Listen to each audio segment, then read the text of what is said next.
Good morning friends. তো সবাই কেমন আছো? আশা করি ভালো আছো। আমরাও কিন্তু বেশ ভালো আছি। আর আজকে শুক্রবার, আর এখন বাজে সকাল 7টা মতো। তো এখন থেকেই কিন্তু আমি আমার ব্লগটা স্টার্ট করলাম। তো ঘুম থেকে উঠে কিন্তু ফ্রেশ হয়ে নিয়েছি, ফ্রেশ হয়ে চলে এসেছি রুমে। আর আগে কিন্তু বেড কভারটা আজকে তুলবো, কারণ বেড কভারটা অনেক দিন, প্রায় এক সপ্তাহ হয়ে গেল, বর্ষার জন্য কাচতে পারছি না। তো ভাবলাম সকালে উঠে আগে এই কাজটা করে নিই। এখন কিন্তু প্রচুর কাজ বাকি আছে। আজকে ওঠার একটু তাড়া ছিল, কারণ কি ওর বাবার আজকে বেরোনোর আছে সকালে। তো ওর বাবা কাজের সূত্রে বাইরে যাচ্ছে, 2 দিন থাকবে না। তো ওই জন্য কিন্তু সকাল সকাল উঠে রান্নাবান্না সব সারতে হবে। তো আমি কিন্তু 5টায় অ্যালার্ম দিয়েছিলাম, আর কখন যে ঘুম চোখে অ্যালার্মটা বন্ধ করে দিয়েছি, তারপর একদম সোজা যখন ঘুম ভেঙেছে তখন দেখি 6:45 বাজে। তো অন্য দিন কিন্তু 6:30 6:45 এরকম টাইমে আমি ঘুম থেকে উঠি, কিন্তু আজকে কিন্তু ওঠার তাড়া ছিল। তাও কিন্তু সকাল সকাল ঘুমটা কিছুতেই ভাঙেনি। ওই যে বললাম ওর বাবা বাড়ি থাকবে না, রাত্রে থাকবে না, মেয়েকে নিয়ে আমার একা থাকতে হবে, সেই একটা টেনশন কাজ করছিল। ওই জন্য রাত্রে কিন্তু ঘুমটা আমার ঠিকঠাক হয়নি। তো দেখো আমি ফ্রেশ হয়ে নিয়েছি, ফ্রেশ হয়ে আগে বেড কভারটা চেঞ্জ করে, এখনও কিন্তু চা খাওয়া হয়নি। তো ভাবলাম এই কাজটা করে নিই, তারপর চা বসাবো, রান্নাঘরে যাব। আজকে আমাদের ঘরের বেড কভারটা চেঞ্জ করলাম, কালকে কিন্তু বাবির ঘরের বেড কভারটা চেঞ্জ করব, কারণ আজকে এমনিই খুব তাড়াহুড়ো বেঁধে গেছে সকালবেলায়। তার মধ্যে ওর বাবাও বেরোবে, ওই জন্য তাড়াহুড়ো করে শুধু আমাদের ঘরের বেড কভারটাই চেঞ্জ করে নিলাম। আর সত্যি কথা বলতে ওর বাবা থাকবে না, সেই একটা টেনশন তো এমনিই কাজ করছে। নতুন জায়গা, সেইভাবে কাউকে চিনি না, কাউকে জানি না। তো ফার্স্ট টাইম ওর বাবা কিন্তু আমাদের ছেড়ে থাকবে, ওই জন্য কিন্তু আমার সত্যি কথা বলতে খুবই টেনশন হচ্ছে। তো দেখো এরপর আমি চা করে নিয়েছি, চা করে দুজনে চা খেয়ে নেব। আর চাটা তো একটা এনার্জি ড্রিঙ্ক শরীরের, তো এটা খেয়ে নিলে কিন্তু অনেক এনার্জি পাওয়া যায়। আমার তো এটা মনে হয়, মানে আমি যদি সকালবেলা উঠে 1 কাপ চা না খেতে পারি, তো সারাদিন আমার ঝিমুনি কাটে না। তো ওই জন্য চাটা আগে খেয়ে নেবো, যত কাজই থাকুক না কেন। তো দেখো চা খেয়ে নিয়ে তারপরে চলে এসেছি রান্নাঘরে। তো ভাতের জন্য এখানে আমি কিন্তু হাঁড়িতে গরম জল বসিয়ে দিয়েছি, আর ভাতটা কিন্তু আমি ইন্ডাকশানেই করি।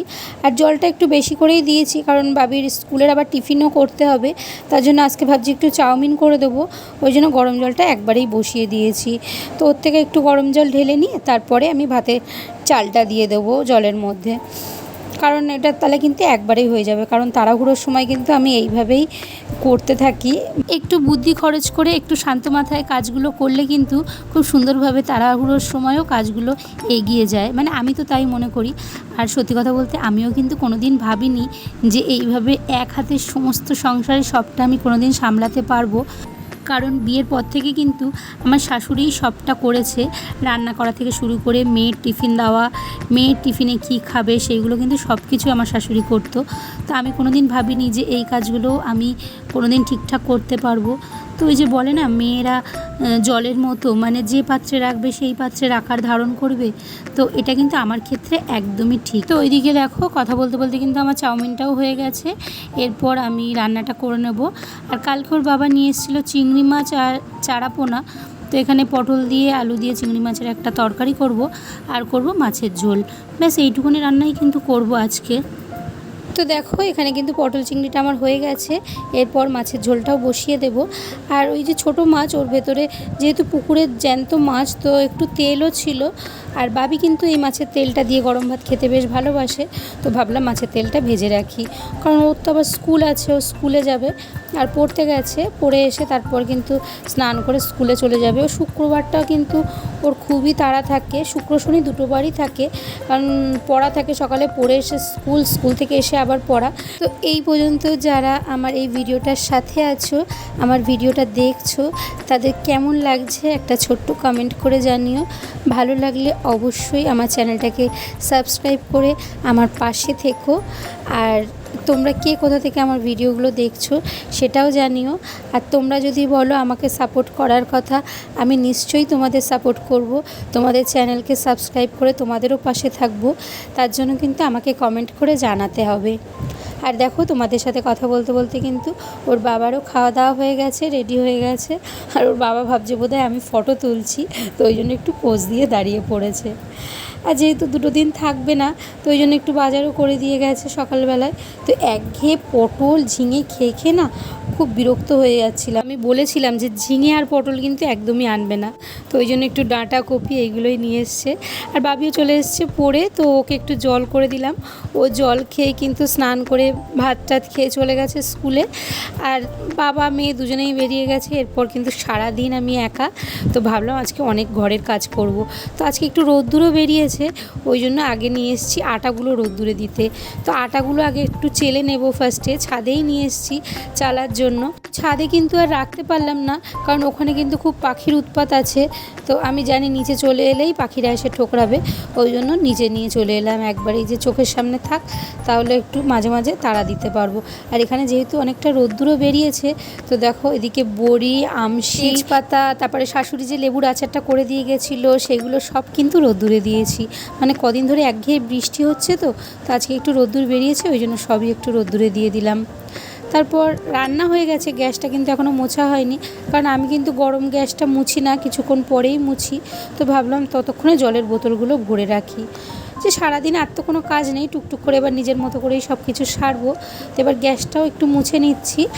আর দেখো তারপরে স্নান করে কিছুটা কাঁচা আছে সেগুলোও কেচে নেব। সকালবেলা তো তাড়াহুড়োতে হয়নি, তো ওই জন্য আজকে একটু বেলাই হয়ে গেছে কাচতে। তো কেচে কুচে স্নান করে একবারে চলে এসেছি ছাদে। আর ছাদ থেকে দেখো আজকেও আকাশটা কি অপূর্ব সুন্দর লাগছে, মানে পুরো মনে হচ্ছে পুজো একদম চলে এসছে। আর আমার এই আকাশটা দেখে না মনটা এত ভালো হয়ে যায়, তো আমি আর ভিডিও না করে পারি না, তোমাদের সাথে শেয়ার না করেও পারি না। বেশিক্ষণ আর দাঁড়াবো না, কারণ সকাল থেকে কিন্তু অনেকটা খাটাখাটনি হয়ে গেছে। এরপর পুজোটা দিয়ে নেব, পুজো দিয়ে কিন্তু আমি এবার খেয়ে নেব একবারে। মানে সকালে শুধু চা বিস্কুট ছাড়া আর কিছুই খাইনি, তো খেয়ে একটা লম্বা ঘুম দিয়ে তারপর তোমাদের সাথে দেখা হচ্ছে সোজা বিকেলবেলায়। তো এখন মোটামুটি 6:30 মতো বাজে, আর বাবিও এখানে রেডি হয়ে গেছে পড়তে যাবে বলে। তো দেখো ও একটু চপ নিয়ে এসছে, মুড়ি দিয়ে চপ দিয়ে খেয়ে তারপরেই কিন্তু পড়তে যাবে। আর তারপরে চপ মুড়ি খাওয়ার পরে আমরা কিন্তু মা মেয়ে একটু গল্প করছিলাম বসে বসে, যেহেতু ওর বাবা রাত্রে আসবে না, তো এতক্ষণ কিন্তু ও পড়তে চলে গেলে আমাকে একা একাই থাকতে হবে। তো তারপর কিন্তু ফোনে সবার সাথে একটু কথা বলে নেব, মা বোন ননদ দিদি সবার সাথে একটু কথা বলে নেব, তাহলে কিন্তু আমার সময়টা অনেকটা কেটে যাবে। তো তারপরে কালকের যে কাঁচাগুলো ছিল সেগুলো সব ডাই করা ছিল, আর আজকে যেহেতু বেলায় কাঁচা হয়েছে আজকের কাঁচাগুলো আর শুকোয়নি, তো কালকের জামা কাপড়গুলো এখানে পাট করে রাখবো। আর কিছুটা কাজ তো রাখতেই হবে, নাহলে সারা সন্ধে কীভাবে কাটাবো, কারণ বাবি যতক্ষণ পরে আসবে ততক্ষণ তো আমাকে একা একা কিছু করতে হবে। তো ওই জন্য জামা কাপড়গুলো কিন্তু রেখে দিয়েছিলাম সন্ধেবেলায় পাট করার জন্য। তো দেখো এখানে সব পাট করে নিয়েছি, এরপর জামা কাপড়গুলো তুলে দেবো। আর রাত্রিবেলায় যেহেতু আমি আর বাবি খাবো, তো আমাদের মা মেয়ে কিন্তু খাওয়ার খুব একটা ঝামেলা নেই, আমরা দুজনে একটু চটপটি বানিয়ে নেব। চটপটি মানে যেটা ওই ডিম দুধ দিয়ে করে আর কি, যেটা এর আগেও আমি আমার চ্যানেলে পোস্ট করেছি, তোমরা চাইলে দেখতে পারো কিভাবে বানাই আমি চটপটি। তো ওটাই কিন্তু দুজনে মিলে বানিয়ে নেবো, ওটা বাবিও খেতে বেশ ভালোবাসে। ব্যাটারটা কিন্তু আমি সন্ধেবেলায় রেডি করে রেখেছিলাম, তারপর ও এলে গরম গরম ভেজে নেব, ভেজে তারপর খেয়ে দিয়ে শুয়ে পড়বো। ঘুম তো আজকে আর হবে না। তো আজকে কিন্তু অনেক পার্সোনাল কথা তোমাদের সাথে শেয়ার করে ফেললাম, আর এখন যেহেতু তোমরা আমার পরিবারেরই লোক, তো তোমাদের সাথে তো সব কথা শেয়ার করতেই পারি, তাই না? আর এটাকে ঠিক ভয় বলবো না, এটা হলো অভ্যাস। তো তোমরা সবাই জানো মানুষ কিন্তু অভ্যাসের দাস।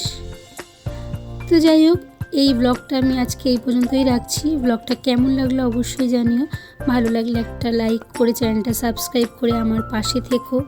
টাটা।